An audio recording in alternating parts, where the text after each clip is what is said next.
Good morning. This is Ellie. This is a very interesting topic about tax and how do you get to a tax-free retirement if possible. And why I'm asking this question, a lot of people ask me, why is that, my CPA never told me this? Why is it that, I never heard about this? Is it, too good to be true? 6 years ago, when I joined this business, I never heard of it either. And I had 3 financial advisors. So I never heard of this thing. So in my mind, wow, how come I don't know about this, right? But in fact, it's been around for ages. And the concept is not new. It's just that if you think about why CPA never tell us is that, CPAs are paid for reducing your current taxes, correct? And they're not paid to do future tax reduction because, how can they benefit? They will not be able to show you that benefit until much, much later. But oftentimes, you create a current relief, but creates a problem for the future. So let's look at that for the future impact and in terms of taxes, right? And we all use deferred tax vehicle, which is good, right? But then there's some problem with that, is that, you assuming your future income will be much lower. What if the assumption may not be true? Then you're going to have to look to see where is it going to be, when you're in the future, and if your income and your tax rate does not quite reduce as much as you think it would, what kind of problem it will cause for your retirement, because that's when you need the money the most. And would you be willing to give more of that money that you work hard for to Uncle Sam, and you have less? How would you be able to take care of yourself, right? So in the end, what I'm passionate about is to give a comprehensive information so that people can look at a big picture versus just everything in a silo, right? What silo means is that I go to a CPA, he does my taxes for today, right? And then, I go use a deferred vehicle, that's what he told me, right? And then go to an investment advisor, go to do investment, and then go to a college funding professionals for college funding, right? And then I go to a state tax lawyer for the estate tax. But however, all of that is all related to us. So if I go to investment, let's say, advisor, and he does a fantastic job, I make millions in gain, well, then I'm going to be taxed heavily. So even though when I retire, I might not be taxed less because my investment gain, hopefully that's what you want. You want your gain, right, in the investment to grow. And the more it grows, the more you take out, the more tax you will have to pay. And then you look at your future in terms of where we're going to be. Where are the income going to come from? If you're lucky, your pension, that is taxable, right? Then if like myself and many other people who are using 401k, that will be taxable when you retire. And then adding Social Security, if you're even lucky to have it, that will be taxed as well. In fact, the Social Security will be double taxed, right? Because we're taxed now, we will be taxed again when we take Social Security income, depending on your income level. So if you have a higher income level, you'll be taxed more. If you have a lower income level, you'll be taxed less. But however, Social Security will be taxable as well. And then if your investment grows and you have a rental property, taxable as well. So then where are you going to lower your taxes, right? And then hopefully if you have been doing a good job in your mortgage, you've been reducing it. By the time you retire, you don't have any deductions, right? And by then you retire, your kids already done do college, so there's no deduction there either. So where would we be tax-wise, right? So that's what I'm really passionate because, oh my gosh, I've been doing this thing for a while now, and I never knew these concept until I was introduced, right? And it's super logical, and it's not like a rocket scientist, right? So where are we paying most of the expenses in the household? People say, well, it's my rent, it's my mortgage. In fact, it's your taxes. Why? Because if you add all these things that we're paying much more than the rent, right? So taxes are the ones that are really causing a havoc for people. And it's just that because these taxes are, like phone tax, fuel tax, it's every single time you go to the get your gas, you pay then. So it's not as painful as one lump sum coming out as your mortgage or your rent, right? But in fact, if you add it all up, it is your biggest household, right? It's taxes. So this is actually, like I said, check out the book. It's by David McKnight. and he actually is really, really thorough in terms of how he laid out and then, his argument to where the future tax will be. But in this book, he quoted David McKnight. David McKnight was in our company and he spoke for us. And he is the Controller General of the United States and head of the Government Accountability Office. Oh my God. If you guys had to hear what he says, you'll be concerned. And you'll be very concerned, right? And he says the current fiscal path, this is before pandemic. This is talking about way before, whole COVID thing, right? He said even the current fiscal path, future taxes will likely be to 2 times or the country will go bankrupt, right? You can read about the stuff. Why is that? First of all, baby boomers are retiring and by 10,000 a day, right? And so what happens is when they retire, they've been paying the Social Security for 20, 30, 40 years. Now it's time for them to reap the reward. So they are taking Social Security out and they're not paying into Social Security. We have less workforce, right? And because of baby boomer accounts for 1/3 of the population. And then also, they're having higher medical expenses because they're aging, right? So all of that does not do well in terms of, lowering our national debt, which if the higher the national debt, the higher the taxes we have to collect in order to pay down the debt, right? So it's like you think about my income, if me and my family brings in $10,000 a month, right, combined, and then I spend 15,000, that family is in trouble, right? But if I have $10,000, I bring in the income, I spend 8,000, and I can rest, assured I can put $2,000 in some place, even if it's the bank, right? At least that's good. So you want to make sure that, we understand, government spending and government finance is no different than the personal finance, except it's much bigger scale, right? So he's talking about the worker to retiree ratio. Back in 1960, there was 5 workers to one person retired. 2040 is going to be 2.1 worker to, a retiree. So it's like a 2-to-1 ratio, right? So going forward, 2-to-1 ratio, which is pretty scary because we just don't have enough people contributing to Social Security and more people taking Social Security out. And then, Social Security is not meant to be a retirement program. Unfortunately, most people rely on that, right? And, I think as people don't fail like I'm planning to fail in life, right? They just kind of thinking about, I have time, all these things, I will have time someday. Unfortunately, time does not always, my mom's already blink an eye, is already 88, so time goes by super, super fast. And then I have not done such a good job at saving. And I have one of my friends who's told me, since I was 21 years old to save. But, you always think you have another day, but you don't save, right? So, I'm not here to preach. I'm also here learning because when I teach, I learn myself and I implement these things as much as I can because I'm not where I need to be. So, I'm not like sitting in here and telling you what you should do, but really is because I feel the pain of it, right? I understand that I wish I knew this information 20 years ago, I would be in a much better position. But I was not as mature back then either. So, it is what it is, right? But it's never too late. Okay. Social Security is not meant to be a retirement program. And we don't obviously know that Medicare is dwindling down. We don't have enough money, right? Just not enough money in overall. This is a very startling in the book. It says 82 cents of every dollar goes to Social Security, Medicare, Medicaid, and interest on national debt. That was before COVID. 82 cents for every dollar, meaning that in 2020, it's projecting to be 92%, meaning that like let's say you have $1, 82 cents goes to these things. So Homeland Security is not part of it, right? So all of these like other like 8 cents, let's say, right? 9 cents, depending on where we are, is our fiscal policy right now. We are really using that to pay for like public transportations. We're paying for even like navies and government facilities and paving the roads, government stuff, right? And it's quite scary actually, right? Especially Homeland Security. To me, it's like, oh my God, we allocated that little money to go to Homeland Security. So our country is really in trouble.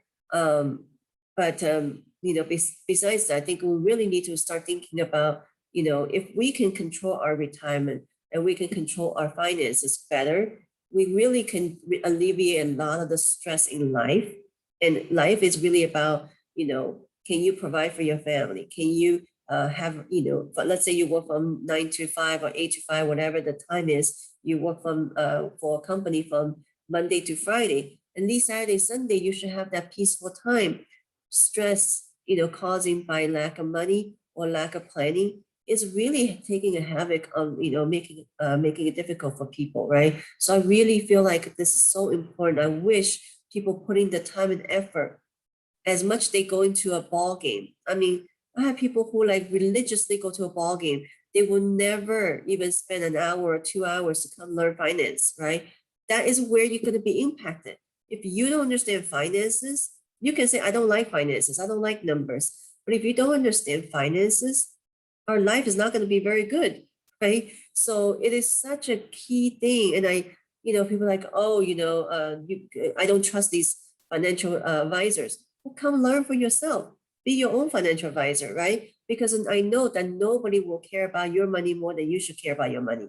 But unfortunately, most people don't care about their money, right? So it's like they just let somebody else take control. In fact, some people don't even take control at all, period. Their money, I say, where's your money? I don't know. Do you have life insurance? I don't know. Do you have, money in the 401k? Oh, I don't contribute. I don't understand it. Well, I do contribute. I max out. But do you understand it? No, I don't understand it. Right. So it's like very, very bad situation when it comes to that kind of answer for your really what you're going to rely on for the next 20, 30, 40 years.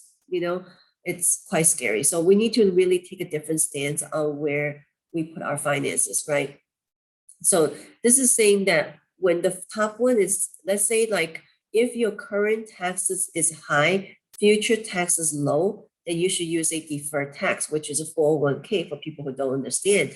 401k, IRA, right? So if I make 100,000, I contribute 10,000, then I will lower my taxable income to 90,000, then I'll be taxed lower, okay? But if your future tax will be higher, then you want to take a more advantage of tax advantage stuff, not the tax defer stuff. Why? Because if the future tax is higher, then you will be, temporarily lowering your current taxes, but causing a bigger problem in the future, right? That's what this book is about. So where the tax will go. Historically, if you look at the government debt, that's the gray area, and the government debt's really, really high in World War II. We all know that, right? And it was 94% highest marginal tax. Granted, we're not going to be 94%, right? Because none of us, most of people are not the 1%. Most people are just making maybe in the middle, right? 50%, 60%, 70%, right? Back then. So, but you see that the highest marginal tax is because of due to the debt. So when the baby boomers, 1/3 of population was born, they were able to contribute, right, to Social Security and paying down the debt. So we were able to lower. So if you see the green line goes down, it's really, besides, whoever's the government, right? But also it's because the debt is going down. And so, they are able to lower taxes. But do you see the gray area goes back up, right? And this is before COVID again, right? The book is written before COVID. So I don't know if he's going to update it for COVID, but man, it's really going to just, accentuate the obvious, right? So it's going to be a problem, right? So if the tax is going to go higher, if the debt is going to go higher, the likely the tax will go higher is very, very, possible, right? It's not. Before, when I was talking about this concept 5, 6 years ago, people was like, oh, how do you know, right? But now I don't think anybody really argue with that anymore, right? You could be faced, we don't know where that is. The line's arbitrary, right? So we don't know where that line is. So people say, well, I think my expense will be lower when I retire, so I will need less income. So if I need less income, I don't need that much income, I pay lower taxes. Is that true, right? So before your retirement, you have your mortgage to pay. But if you rent, you always have rent. So that doesn't change, right? But if you mortgage, you have no more mortgage, let's say. Property tax doesn't change. Car payment, car maintenance now, right? So, before you say car payment, now you do car maintenance, which, it does lower a little bit. But if you have an old car, it may not lower that much. Car insurance is still there. Utility is still there. Credit card is still there. Food and clothing is still there. Life and health insurance is still there. In fact, if you think about health insurance, you probably pay a lot more in medical bill, right? So this actually will go up. Vacation, well, you already saw in COVID, how many, people, getting this whole COVID's like for the last 14 months, I've not been able to go anywhere. And people are just like, right now, you look at the restaurants getting packed, right? People are vacationing in Vegas and Florida, all kinds of places. Why? Because we cooped up at home too long. So we're probably going to take more vacations. The chance of us retired and not take vacations is very, very unlikely. So you take more vacations. What does more vacation mean? More cost, right? You don't have childcare. Hopefully by then you don't have a child, right? At 65 or whatever age. So, but you got to think about your own health, healthcare, right? What about yourself? You're going to be aging by then, 65, right? Above, not as healthy. I have a friend of mine who's only 40 some years old, already had multiple surgeries here and there, right? We're wear and tear, as she said it, right? So you think about it, we need some kind of care for ourselves, right? Do you really expect our kids to, I don't have kids, but do you really expect your kids to take care of you when you're retired and then when you're sick, when you're, not well, because they have their own family by then, right? So it's very unrealistic. So we need to think about long-term care for ourselves. So all of that does not sound like it's going to lower your taxes too much, right? And then this is just a picture I actually found that was really interesting. Let's say your taxes, we're going to go back to this 2019 tax, right? I'm sorry, we're going to go back to a different tax, but let's say 2019, right? So we have this tax bracket of 24% for a combined income, right? 168,000 to 321,000. And then when you retire, you say, well, 168,000, I don't need that much money because, I'll be retired, right? So let's say I take less money out, right? I only need to take 81,000 because my mortgage is paid, my kids are done. I don't need that much money, so 68,000, right? To like 81,000, let's say. This is a 1983 tax table, but you can see if they increase taxes on the rich, they also will increase taxes on every one of us, right? We're not immune to that. So you could be paying more taxes. This is only the federal level plus state level, right? So you could be paying a lot more taxes, even taking that little out, right? This is only 1983 table, right? What if they increase to 60%? And according to David Walker, double, right? Double is what? 37% times two. Let's say 40% will be 80%. Holy cow. We really have to look at the taxes, right? So that is really why I really wanted to introduce the concept of a tax-free retirement, the importance of it, and why we need to think about it. I highly encourage you to pick up that book and then take a look for yourself, right? And no options, know and get educated. Take the time. I really imagine we all, if I ask 100% of people, everybody said they want a good life, but good life is not going to drop from the sky. It takes planning, it takes time, it takes long-term vision, it takes discipline and patience, right? Because, just like a marriage, just like raising a kid.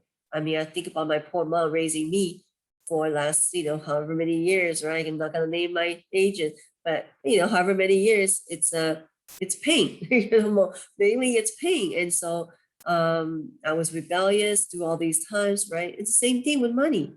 Is that it takes time, it takes your effort, but it's worth it. It really is worth it. You do it, and I really see it now and more so for myself. And I really, like the COVID, right? I count my blessing because I'm working from home and my business is doing good from home. And I really feel like the best blessing is I got to spend a whole year with my mom. She's getting older, right? She has some health issues, but mainly it's because I got to spend time with her. I couldn't do it before. But also I cut down my expenses. That's huge. Right now I only have one car versus two cars that I don't even drive, right? So that is a huge. So I really feel like we can all take control instead of letting someone else blame someone else for things that happen to us. Let's take control, right? Like, what can I do? What is my contribution to the problem I have? If I didn't save enough, time to save. Do I really need the nails to be done when I don't even have a retirement? Maybe not. That's $60. What can I do with it? Right? That's $70. Now it's even more expensive, right? So a month, right? So you want to pamper yourself, then you gotta go somewhere else to find out where you can cut back on your expenses, right? Maybe I don't need to go to Starbucks every single day. I can go once a week. I can go every other day. Maybe I can just learn to make coffee myself, So it just really, there's no excuses that COVID happened, and it makes us realize more and more so that we need to take care of our own finances, right? Government's going to help you, but they're not going to make you wealthy. They're definitely not going to take care of you for the rest of your life, because they don't even have the money, as you can tell, right? So I really urge every one of us to, if nothing else, right, reach out to somebody. Most of the people, I would say 100% of the people out there cannot do this on their own, right? Because you don't know what you don't know. You don't know the blind spots. You don't know where you're missing some good opportunities. I used to tell like my clients, right, in the tax business, they always like, oh, I just go and I don't need a CPA, I just do it myself. But you don't know the deduction that they know, right? So because you're not educated in that, right? Maybe you do engineering. I don't know how to do engineering. I don't know how to do plumbing. I don't intend to go to pick up those things and learn it myself, right? My goodness, trying to build an iPhone by myself, right? No, you rely on somebody else. Finance the same way. Go find a person you trust, right? Talk to somebody, reach out, right? Figure out what you don't know. Be humble to learn it, because financial industry has a lot of bad rap. It's not because everybody wants to cheat you. My goodness, if that's the case, like you would think, that it shouldn't exist, right? That if the industry is out there to cheat you, they shouldn't exist, right? But that most of the people have a very good heart. They really wanted to help you, and they really wanted to do a good job for you, right? So make sure that you reach out, understand the product. Don't be afraid of it. It's meant to help you, not meant to make you harm, right? And then, understand where you need some, guidance. Maybe you're already good at investing, then you need some tax strategy. If maybe you're already, saving good money, maybe you just need to learn where to put your money better, right? Maybe you have not learned how to save money, then you really need accountability partner, right? That's a financial advisor or a financial consultant, or your friend who's very good at budgeting can help you. So just ask for help, right? So we're here, and I'm here. If you want to reach me, private message me. I'm always willing to talk to you for 30 minutes, give you some guidance if you're willing to listen. But I hope these things that you find it very helpful, and I will do this every week. I'll probably bring some experts on to introduce some concepts. Because this is a public information, I'm not going into details about the products. So if you want products, call me, right, and we can talk. But just the concept itself is really important first to understand. Understand what you don't know. All right. Have a wonderful Sunday. I'll see you soon. Take care.